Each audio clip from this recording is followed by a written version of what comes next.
All right, welcome back to the Canadian Gun Vault, Behind the Vault Door. My name is Mark Morelli, and I'll be your host for tonight's podcast. And my special guest here visiting from Instagram fame, Coach Nick. Coach Nick, all right, so glad to have you here. How you doing tonight?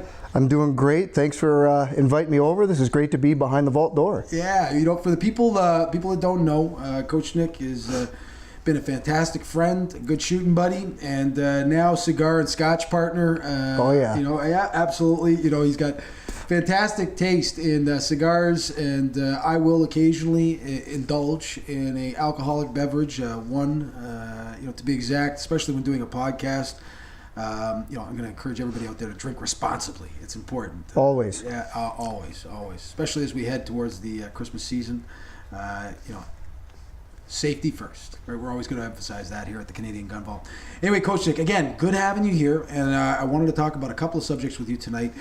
Coach Nick is probably one of my most level-headed, down-to-earth friends, and I've known him now for a couple of years, and we've definitely gotten close.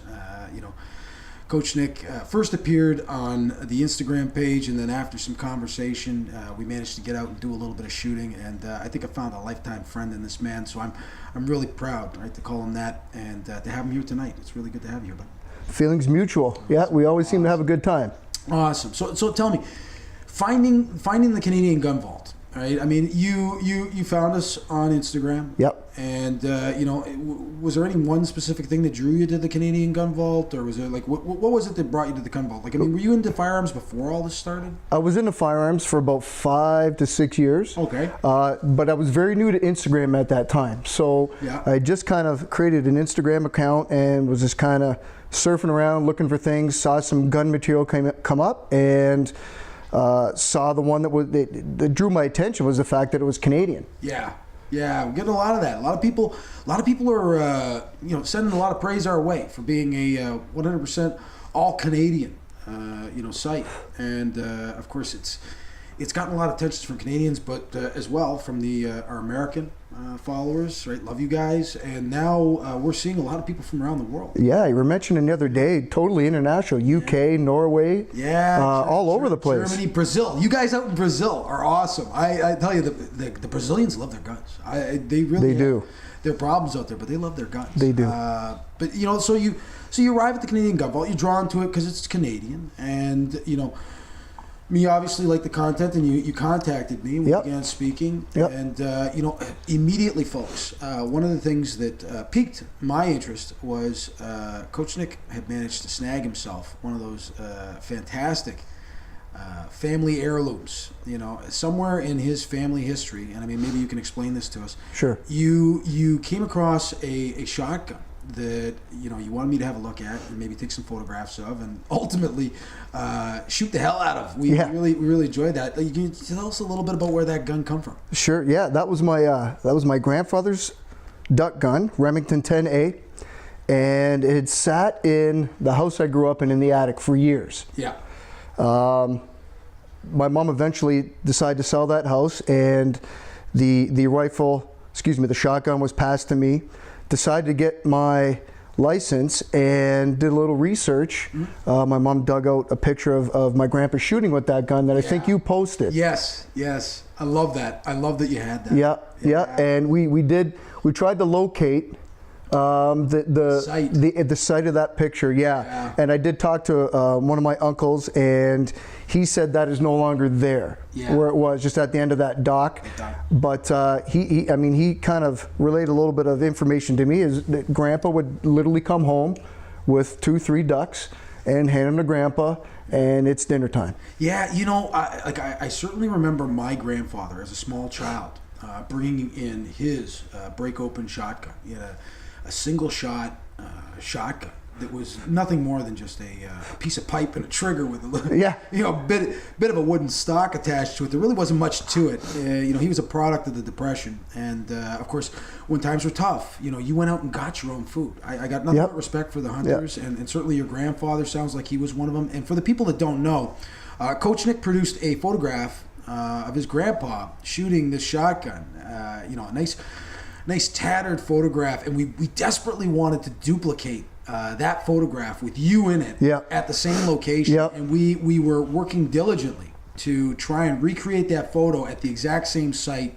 And unfortunately, the dock no longer exists. And that site. That's right. Unfortunately, but nonetheless, the stories are still there. Yeah. And the idea that you would be able to shoot your grandfather's shotgun, the very gun that put food on the table. I mean, that's literally. Literally. That's a family heirloom. That's a family point of pride. I was really quite pleased to be part of that. And at the Canadian Gun Vault, these kind of opportunities tend to arise every now and then. People are bringing me family heirlooms. They want them photographed. They're contacting me, and we encourage everybody.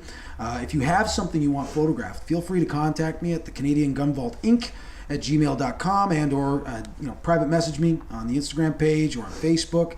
I have had people contact me, and I'm sorry if I haven't gotten back to you. I mean, people have to understand there's between the YouTube channel and the Instagram and the Facebook, I'm dealing with about 70,000 people now, and there's a lot of messages. And so if I've missed you in the shuffle, I really apologize. I know there's for sure a few people that have contacted me, certainly with Swedish Mausers and a few other items that they wanted to have photographed and or have an opportunity to shoot with the Canadian Gun Vault. I'm really looking forward to seeing y'all. Don't give up on me. Don't give up on me. Just keep messaging me, and I promise I'll apologize literally 100 times for neglecting you. It wasn't intentional. But I love the idea. When you came here with that shotgun, this Remington Model 12. 10A. 10A, sorry, yep. 10A. I was thinking the Winchester 12. Yeah, it does look very similar. It's very similar, but it's a bottom ejector. And so it has no ejection port, folks. It's an old school pump shotgun. That you can tell was made, in the early 1900s, and you can tell the technology's old, and it ejects and loads out of the same port at the bottom, which is really kind of cool. And it's a hell of a trap gun.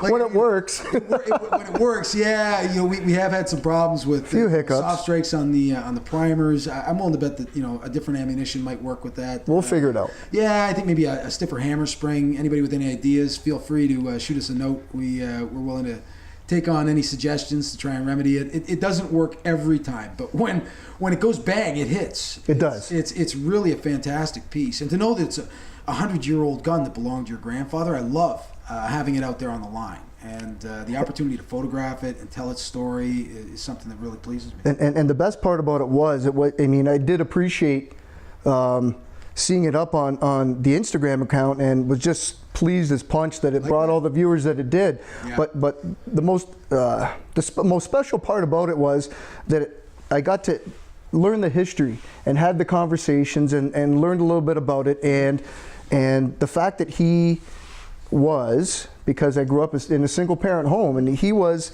the male role model up until the age of 12 for me. Yeah. And that rekindled that connection I had with him, and allowed me to remember all the special times we spent together bonding before he passed. Yeah, I think I've said this before, and I can't emphasize this enough. For our listeners out there, firearms are truly a very special item. And when I say that, I say it without any reservation. Some people feel such a fantastic connection to firearms that is undoubtedly one of those things that just can't be easily duplicated. I mean, there's so many different dynamics connected to firearms. Shooting, the skill sets involved, the enjoyment factor, sustenance, putting food on the table, engaging in that activity. Some people may not be in the hunting out there. I don't blame you. I'm not necessarily in a big rush. I've said it before that I don't hunt. Although I have felt the need to go out there and bonk something on the head and eat it just to engage in that sort of caveman type behavior. For Big Frank, Honda Rider out there, for Bugsy, for all the people that have threatened to get me out hunting, I'm really looking forward to the day that I eat something that, I bagged myself. Yeah. And if you've ever gone fishing and caught a fish and had fresh fish, it's fantastic. If you've ever had, a deer steak, something that you have brought home yourself. For the hunters that engage in that activity, they love it. And I've enjoyed the spoils of those hunts, and I love it. And I encourage all my friends to go out there and hunt if they hunt. And feel free to bring home some of that bacon. And if you can spare, a steak or two and throw it my way, I'd love to share in that with you. But to have that connection, back to the connection, connected to firearms, and the history. They have such colorful histories. The place that they have in our families, the enjoyment they bring people, the relaxation. For anybody that's ever been out on the firing line and has really focused, like forgot their problems at home, got on that firing line, pulled focus, focused on things like grip, sight picture, trigger control, breathing, and squeeze the trigger and hit that bullseye.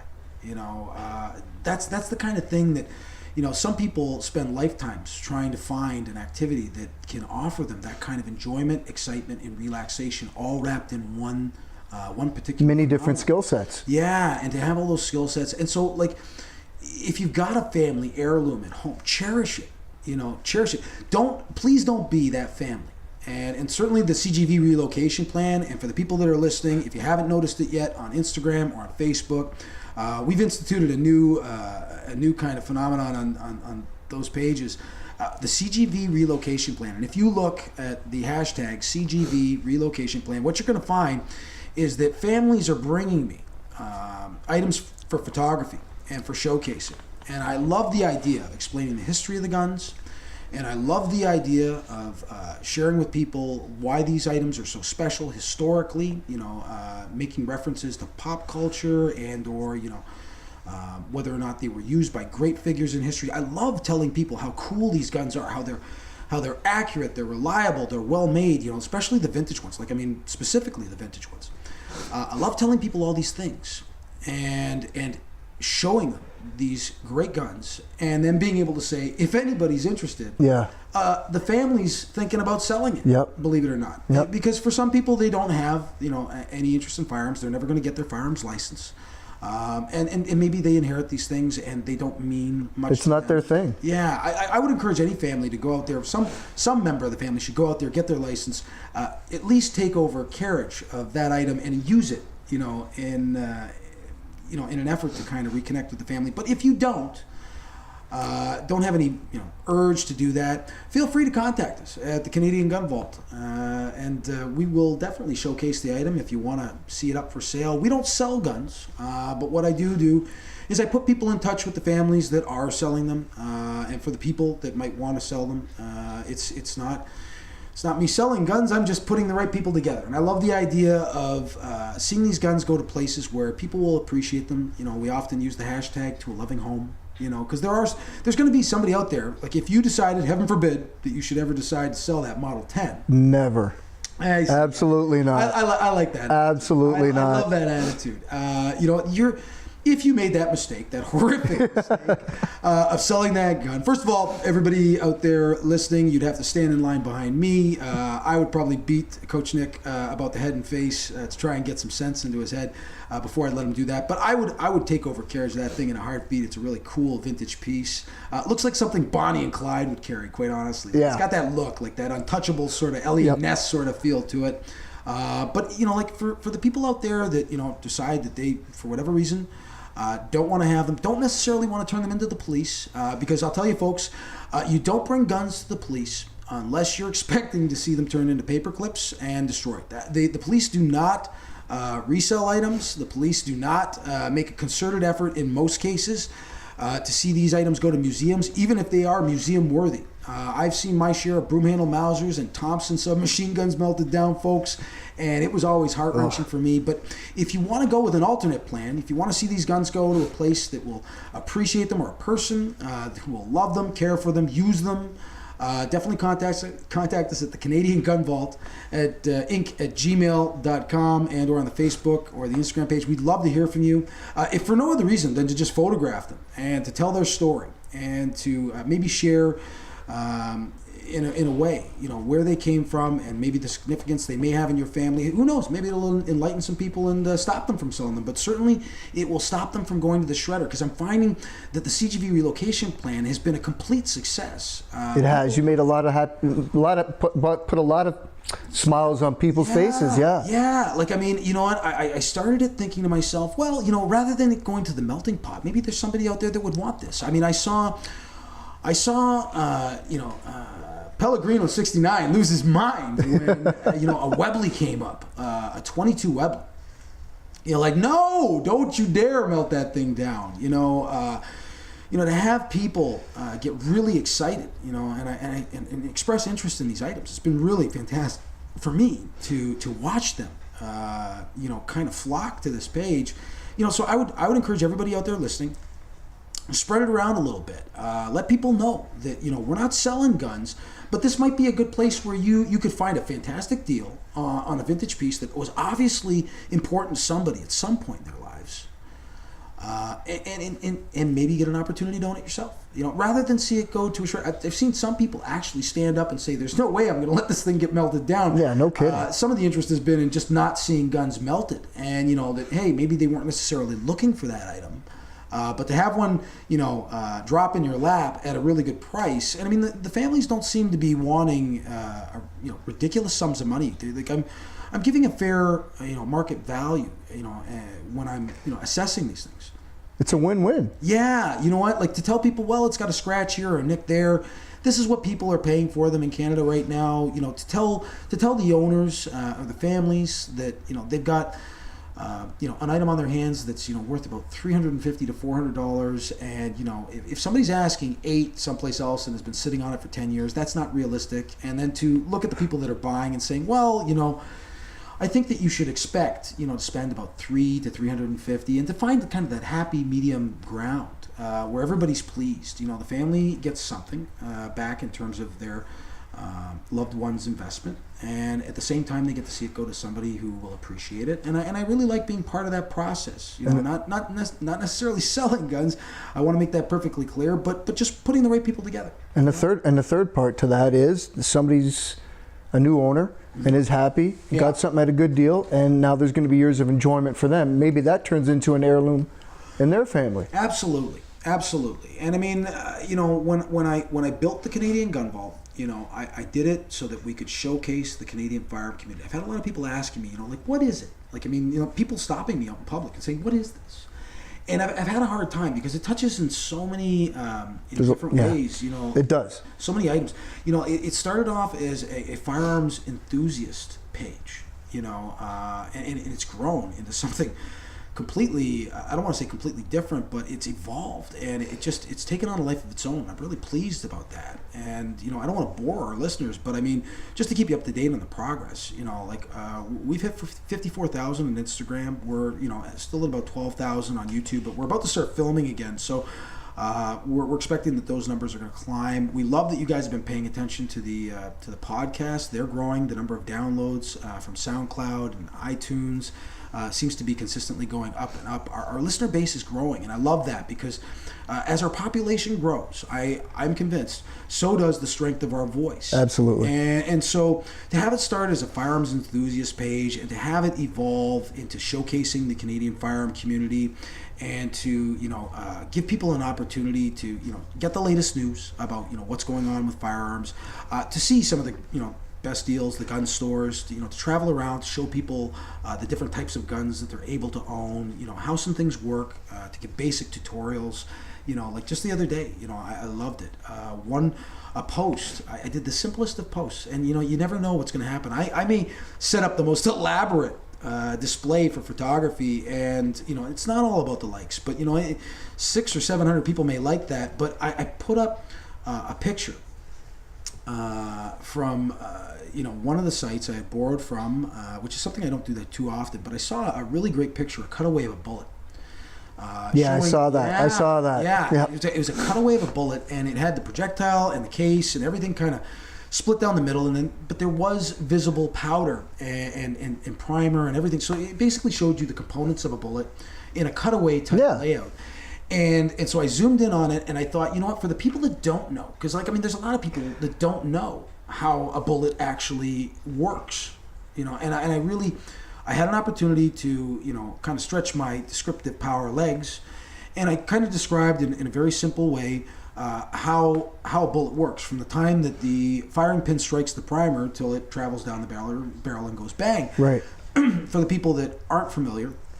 And not everybody understands how that works. I took a chance that maybe I might bore half our audience. Well, doesn't it take off and go to about like 12,000 likes, and it's seen by 390,000 people or some crazy number like that, because people decided to share it, which I thought was really great. But see, that's one of the draws I've found for the Canadian Gun Vault that you haven't mentioned yet, and I think a big part of it is education, and that was the initial draw for me, was education in terms of just general education about firearms and the firearm community, but also the history attached to each of the firearms, especially the milsurps. I love milsurps. I'm a milsurp guy, and I loved seeing those excerpts in terms of what is the connection to this gun, what is the history behind this gun, and I love that. And you haven't mentioned that. And I think that's a big part of the draw, is the education with respect to whatever firearm it is that you post. I have used the hashtag educating the public. I do occasionally use that hashtag, and you're right. It's one of those things. I get so caught up in the photography and the running around, and certainly now the merchandise. Thank you. I got to tell you, all you folks out there that have bought hats, T-shirts, coffee cups, custom wood grips from Tactical Woodworks. Brandon, love you. You are the best. This guy, if you haven't seen the work done yet by Tactical Woodworks on Instagram, he's putting together these custom wood grips that are 100% Canadian made with love. I mean, if you're looking to put something on your CZ75 Shadow or your Shadow 2 or your Beretta, the Beretta ones are really nice, and they really haven't gotten the play they deserve, quite honestly. His 1911 grips, he's got these inlay grips. Every single set is different and amazing. I'm telling him to slow down. I can't keep up with this guy. But every time he posts something, it's nicer than the one he did before. Yeah, and it's fantastic. He even gets into these really wild custom, Molen Labe or Punisher grips. The Supermans. I'll tell you, Brandon, I don't know, man. I'm thinking about keeping these Superman grips for myself. For the people out there, we're thinking maybe about running an auction for these things. For the special custom order grips, certainly Brandon's grips are worth every penny at $100. But when he gets into these special order custom grips, he hand carves these into, they're beautiful works of art. They feel fantastic on the gun. But when you lay that gun down on the bench or when you're looking at it at home, I can't think of a nicer treatment for your gun. So if you haven't looked up Tactical Woodworks, folks, definitely have a good look at Brandon's custom work. It's amazing. We're going to be auctioning, I believe, those Superman grips off soon. Some lucky owner is going to be able to put those grips. It's the split Superman S and 2 grips panels that it just looks amazing on any 1911. Well, don't forget the presentation too. They come in a beautiful box. Yeah, right. Don't forget that. You like that? Yeah. Brandon kind of had me. I thought about putting them just in a bag just to cut down on shipping costs for people, but they were just too nice to ship in a bag. I thought, they should go in a presentation box, and so we provide that to people. It's the cost is quite reasonable. If you look at custom grips anywhere in North America, you're definitely into $120, folks. Yeah. At $99, they're a steal. I think, quite frankly, once these grips start going out the door in number, you might have to see an increase if we continue to move at the rate we're at. But anyway, back to, I got to come back to the education. You touched on it. It's one of those things that with everything going on, I sometimes forget that people aren't in the loop. I created this thing to showcase the Canadian firearm community. I did that because I thought, in my heart of hearts, that the best way, to reach people and to make them understand what it is that we love about firearms, we had to educate them. That if we were going to change attitudes about firearms in this country, that we were going to have to do it through a number of means. One, we were going to have to show them that we're out there having fun. I have seen pictures of people shooting firearms before. A lot of people make the mistake of trying to look cool, or it comes across looking aggressive, hostile, and mean, quite frankly. When you take pictures and you try and look cool. I love taking pictures of the smiles. I've always found that's something that was missing from firearm photography in a lot of ways, to show people actually having a good time out there. That was step one. 2 was to let people know how special these things are and what a fantastic place they've held in history. And to show them that their favorite movie heroes, have carried these guns, used these guns for good. To demonstrate through education that there is a place in Canadian culture, a very large place, I might add, for firearms. And a lot of people, I don't think, understand that the American culture is very different. And it is. It's completely different. And it's not that it's right or wrong, and certainly it's got some great things that I love about it. To our American listeners, I love you guys. You're a little wild by Canadian standards, but definitely run parallel to Canadian love of firearms. And if you didn't think, because you drove up to the border and you saw a sign that said no firearms past this point, that there were no guns in Canada, I've spoken to a lot of Americans, our American counterparts, who are surprised to find that we can own handguns in Canada. We own them very differently.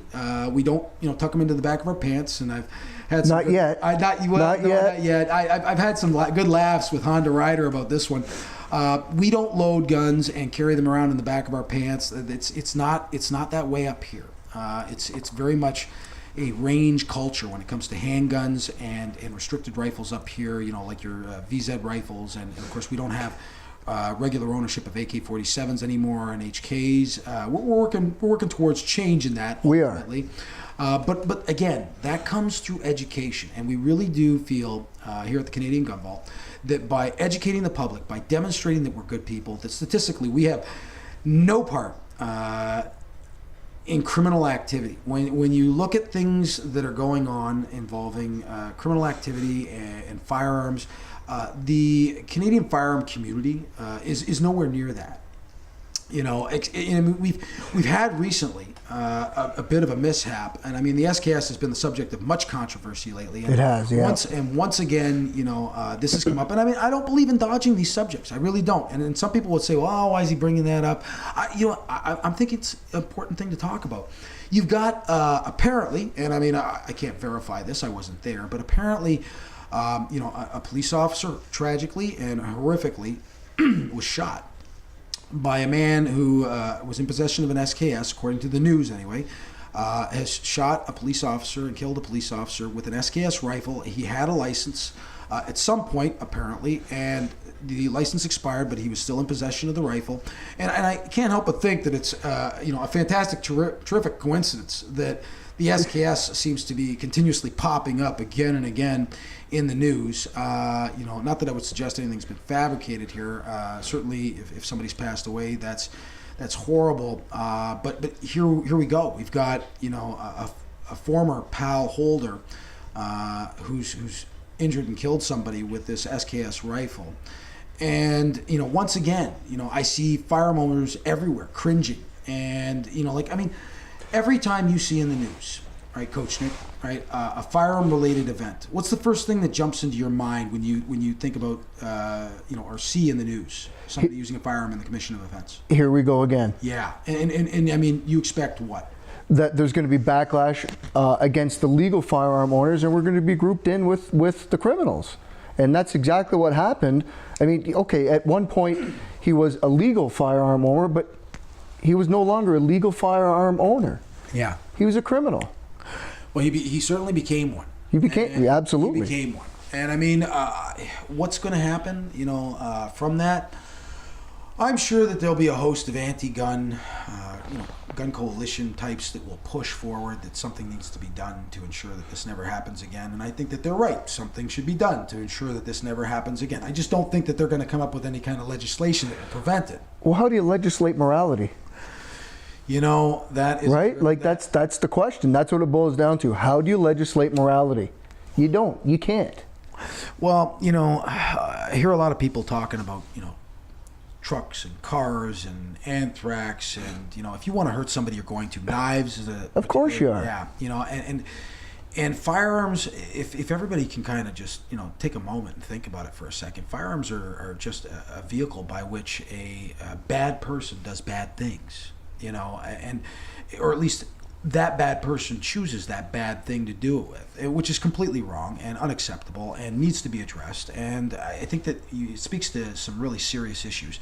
I think we got to clamp down, on things like, proper treatment of mental health issues and allocating the correct number of resources towards things like that, and or, the gangs and guns money that the federal government promised. I see them trucking, federal money out of this country by the boatload, and yet nobody's made good on a promise yet to allocate a very large number of dollars to a place where I, as a former police officer, feel that it would go to some good use. They were supposed to give a lot of money to gangs and guns task forces to address issues involving, criminal activity in gangs, and it hasn't materialized yet. And yet, I can't help but feel that the first thing we're going to get onto is some bans. But I mean, that's neither here nor there. Let's keep on moving. But think about all that money that went to the long gun registry, which is no longer in existence, and how that money could have been allocated to fighting crime or boots on the street to fight crime and to get those criminals who are using the guns illegally. Yeah, where's that money gone now? It's down the tubes. Yeah, it's gone. It's wasted tax dollars. It's wasted tax dollars. And I know it was a couple billion anyway. So I mean, a couple $1 billion go out the window. Nothing really gets accomplished. And again, Canadian gun owners are left standing around holding the bag and saying, well, that was brilliant. We told you it wasn't going to work. And, I don't want to dwell on this, but, the truth is that, a lot of what we do here at the Canadian Gun Vault in our efforts to kind of change attitudes towards firearm ownership in this country, we do touch on that subject. I don't want to make the page political. I've been kind of crushed for that at times. I've said it, time and again. I am not a lobbyist. And yet, politics and firearm ownership are intrinsically intertwined, in my opinion. So, we've got to touch on it, folks. You're not a lobbyist, but there's nothing wrong with discussing the politics behind it either. And keeping that in the forefront and having that be discussion, because that's important. Yep. And if it's not discussed, nothing will change. Well, I actually had somebody tell me, I don't come to the page to hear about politics. I come to the page to enjoy the guns. My response to that was very clearly, if we don't address these issues, if we don't talk about them, there won't be a page, because there won't be any gun owners. That's right, exactly. So look at the bigger picture. I've always considered myself to be a big picture thinker. To think beyond what's going on right in front of my nose. Not everybody can do that, folks, and I realize that. But if you're here purely for the entertainment, hey, by all means enjoy. But just realize that there is going to be a bit of a political element and an active political element. I'm going to encourage people to call in, to their members of parliament, Ralph Goodale's office. I understand you wrote a letter. When hold on, I got to ask you. Sure. You wrote a letter. When did you write your letter? August 18th. August 18th. And when did you get a response? It was about 2 months to the day within about a week or so, and that was after I had sent 2 follow-up emails saying, hey, what's going on here? Am I going to get a response? All right. So you fire off an email. All right. You wait a couple of months. You send off a few follow-ups. Yep. And then you finally get an answer from Ralph Goodale's office. And you know what? How did you feel about the answer? Were you content with what you got in terms of a response? I was not content, just from the standpoint that he didn't address some of the questions that were completely ignored, and of course the other answers and responses that I got were just the political answers, sit on the fence, cookie cutter response, absolutely, little cut and paste action going on. A little bit, I think. Yeah, a little bit. I got to tell you, I saw a response from his office not that long ago. Ralph, if you're out there listening, right, I got to tell you, great response. Somebody I know sent in a letter, and it was a detailed letter, and it wasn't overdone. Sometimes you write way too much, and I think you lose people. They just see gun owner, they see 8 paragraphs, and they just shut you off. They tune you out, and so what they do is they send you back this automated response saying basically the liberal platform. Yeah. And you know what? But to Ralph's credit, or to his assistant's credit, somebody wrote a very good response that actually, and I'm not willing to fall for it, looked like they actually gave a little thought to what they were doing. For the people out there listening, we're very used to in the firearm community getting these stupid automated responses months later that they're all the same. I could compare my response today to somebody who got one asking a completely different set of questions or making a completely different set of points. I could compare my response to 4 or 5 others, and they'll all be the same. Well, it looks like they've smartened up. It looks like Ralph Goodale's office is actually putting out something that looks like they care, and more so than usual. It looks like they really are now making a concerted effort to try and ensure that firearm owners don't get too rowdy. It looks like they came up, I don't know, maybe they had somebody write up a new response that would be a little less inflammatory than the usual. And I actually was kind of surprised by what I saw. It looked like a good response, and it actually looked like, you know, they kind of mean to not hurt us that badly. I don't buy it. I'm not falling for it, Ralph. I'm not going to lie to you, right? I've been burned one too many times by the federal government changing their minds about their feelings on the subject. So we're not. We're going to take that one and just kind of hold on to it and hold you to it. Hopefully, you're going to follow through and not spend too much time bashing up the Canadian firearm community with laws that don't make sense. So go ahead. Yes. Maybe it was the new intern or the new employee in the office, and we'll see if those. They grabbed the smart one, I think. Yeah. Well, we'll see if it continues, right? Well, you know what? I'd love to see them follow through if there's any, sincerity to that letter that I read. It looked pretty good, you know, and to the person who got the response, you know, they kind of looked at me and said, like, what do you think? I'm like, you know, it's not bad. It's a lot better than what we're used to. Again, though, I take nothing for granted, and I'm not expecting anything less than a full-on attack on firearm ownership in this country. Folks, we've definitely got a good fight coming our way. We do, I don't believe for 1 second that that's not going to be the case. But anyway, let's head back to some happier subjects. Fair enough. You get out onto the line. I'm going to ask you the one thing. You know, like, you just started shooting again. How many years ago now? I think I'm in my 7th year now. I'm in my 7th year, going into my 7th. Okay, all right. So I got to tell you, for me, you know, I certainly have my set of experiences when I get out onto the line and how I feel and how you know, firearm operation makes me feel. For you, the first time you stepped out onto the line and I was there, right? I filmed this, folks. The first time you stepped out on the line, we're not going to talk about the very first time you pulled the trigger again, but the first time you pulled the trigger on Grandpa's shotgun. Yep. Right. What ran through your head? Memories of my grandpa. Yeah. Bit quite emotional. I was holding back the tears. Yep. But everything just kind of flooded back, and I was going over the bonding time. We used to go every Saturday morning. Yep. We'd walk up the street from the house I grew up in, and we'd catch the York Street bus for 10 cents. 10 cents.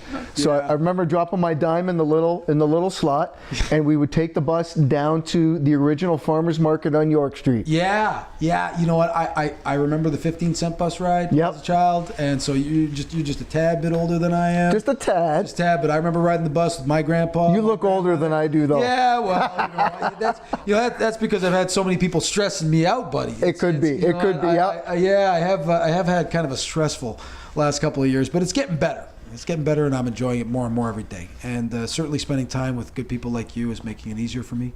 All right, I got to tell you, so grateful that you took the time to be with us here on the show tonight. All right, Coach Nick, thank you so much for being here. All right, I got to reach across and shake your hand. The honor and the pleasure is mine. Absolutely. All right, well, hey, you know what? We'd love to have you back again, buddy. Thank you so much. Anytime you want. All right. Well, that's about all the time we have tonight for tonight's episode of the Canadian Gun Vault Behind the Vault Door. My name is Mark Morelli, and as always, Canada, shoot straight, stay safe, and have a great night.